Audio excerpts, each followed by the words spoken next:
Selamat pagi, salam sejahtera. Isu hangat pagi ini, bekas KSN dedah 1MDB ditubuh sebagai cara BN dapat dana politik. Berita sepenuhnya. Bekas Ketua Setiausaha Negara KSN Tan Sri Muhammad Siddiq Hassan hari ini memberitahu Mahkamah Tinggi di sini bahawa mengikut pemahamannya, syarikat pelaburan 1MDB ditubuhkan untuk dijadikan dana politik kepada parti kerajaan ketika itu, iaitu Barisan Nasional BN. Muhammad Siddiq, 71 tahun, berkata, oleh sebab itu, beliau tidak pernah bertanya kepada bekas Perdana Menteri Datuk Seri Najib Razak atau mana-mana pihak dalam 1MDB berkenaan masalah yang berlaku dalam syarikat tersebut, menurut laporan bernama. Menurutnya, isu-isu yang melanda 1MDB hanya diketahuinya melalui media massa, seperti surat kabar dan bacaan di internet, dan beliau mengetahui isu itu berkaitan dakwaan salah guna dana. Saya juga tahu bahawa adanya penyiasatan oleh agensi tempatan seperti SPRM ke atas 1MDB melalui pembacaan saya di surat kabar tempatan. Namun saya tidak pernah ditaklimat atau diberitahu secara lanjut apakah butiran penyiasatan ke atas 1MDB. Saya sahkan Datuk Seri Najib selaku Perdana Menteri ketika itu tidak pernah memberitahu saya berkenaan isu-isu yang berlaku dalam 1MDB, walaupun saya dilantik menjadi seorang daripada ahli lembaga penasihat 1MDB.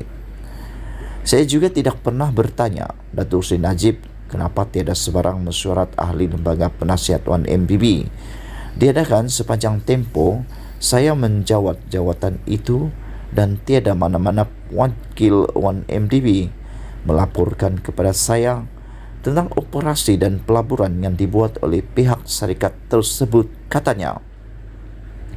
Beliau berkata demikian ketika membacakan pernyataan saksinya pada pemeriksaan utama oleh Timbalan Pendakwa Raya Muhammad Mustafa P. Kunayalam dalam perbicaraan kes rasuah dan pengubahan wang haram dana RM2.3 bilion milik 1MDB yang dihadapi bekas Perdana Menteri itu. Sementara itu, saksi pendakwaan ke-19 itu berkata, beliau beranggapan pelantikannya sebagai ahli lembaga penasihat 1MDB hanyalah untuk menambah pendapatannya sebagai KSN yang dianggap tidak setimpal oleh Najib. Ketika Datuk Seri Najib menjadi Perdana Menteri, beliau pernah bertanyakan kepada saya tentang gaji yang saya terima selaku KSN, dan beliau merasakan gaji saya selaku KSN adalah agak kecil. Katanya yang memegang jawatan KSN daripada September 2006 hingga Jun 2012. Menjelaskan mengenai pelantikannya sebagai ahli lembaga penasihat 1MDB, Muhammad Siddiq berkata, ia dibuat secara rasmi melalui surat bertarikh 30 Ogos 2012 yang dikeluarkan oleh Najib. Walaupun saya dilantik menjadi ahli lembaga penasihat 1MDB, saya tidak pernah terlibat dalam sebarang mesyuarat atau perbincangan mengenai isu-isu syarikat itu, dan tidak pernah dijemput hadir ke mesyuarat tahunan 1MDB. Selain itu, saya juga tidak pernah meminta Datuk Seri Najib atau pihak 1MDB untuk dilantik menjadi ahli lembaga penasihat itu, katanya. Menurut Muhammad Siddiq berkata, beliau menerima bayaran allowance sebanyak RM30,000 sebulan dalam tempoh lantikannya sebagai ahli lembaga penasihat 1MDB. Selepas saya bersara sebagai KSN, saya masih menerima pembayaran allowance sebanyak RM10,000 sebulan sehingga jawatan saya dalam 1MDB ditamatkan pada Jun 2015, katanya. Tambah Muhammad Siddiq, pada 2 Jun 2016, beliau menerima surat daripada Ketua Pegawai Eksekutif 1MDB Arul Kandasamy berhubung pembubaran lembaga penasihat tersebut. Melalui surat itu, saya tidak dibenarkan,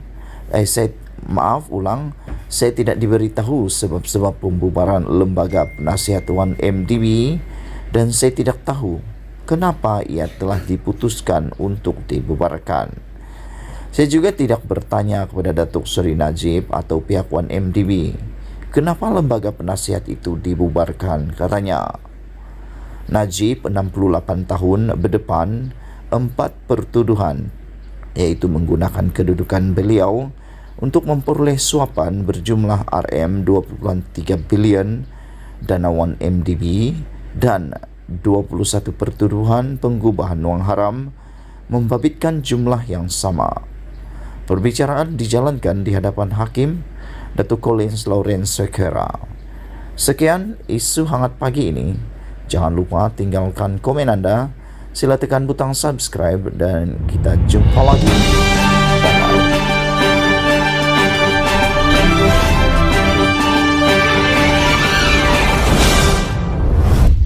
Selamat petang, salam sejahtera. Isu hangat petang ini, sabar. Selesaikan kes mahkamah baharu PRU15, kata Hasan Karim.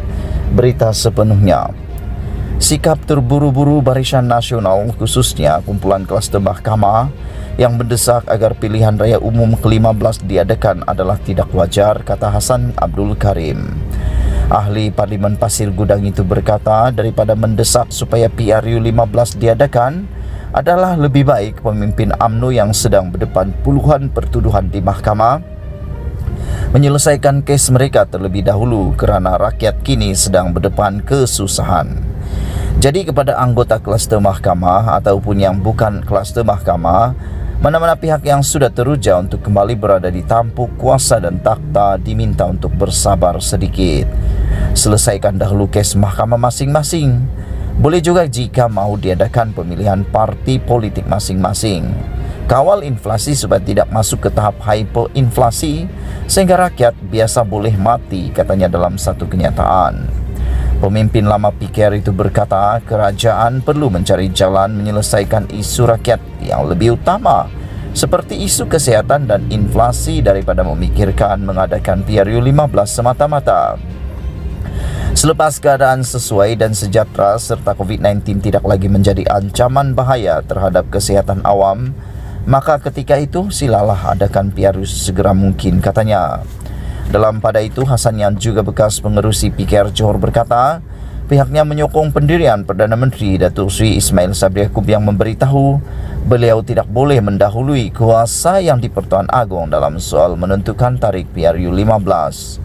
Jika Perdana Menteri menghadap yang di-Pertuan Agong untuk menasihati Seri Paduka bagi membubarkan Parlimen ke-14 seberapa segera dalam tahun ini kerana didesak kiri dan kanan, maka ada kemungkinan permohonan itu ditolak. Aiblah bagi seorang Perdana Menteri Seri Paduka menolak nasihatnya seperti yang pernah berlaku ke atas Perdana Menteri sebelum ini. Itu mungkin sebab mengapa Ismail Sabri perlu berhati-hati supaya pisang tidak berbuah dua kali, katanya. Jelasnya sistem negara berlandaskan Raja Berperlembagaan dan Agong mempunyai kuasa untuk menolak nasihat Perdana Menteri untuk membubarkan Parlimen. Malaysia bukan negara kuasa rakyat sepenuhnya, sebaliknya sistem Raja Berperlembagaan masih berfungsi. Seri Paduka boleh menolak nasihat Perdana Menteri di bawah perkara 40 dalam kurungan 2 kurungan B, iaitu menggunakan budi bicara untuk tidak memberi izin terhadap permohonan pembubaran Parlimen terlalu awal dari tarikh yang wajar dan sepatutnya, jelasnya. Terdahulu semasa konvensyen Barisan Nasional BN baru-baru ini, pemimpin utama BN sekali lagi memberi isyarat secara tidak langsung yang mahu Ismail Sabri menyegerakan PRU15. Ismail Sabri pula membalas tidak akan melambatkan PRU15 walau sesaat apabila tiba masanya nanti. Sekian isu hangat petang ini. Jangan lupa tinggalkan komen anda, tekan butang subscribe. Bye-bye.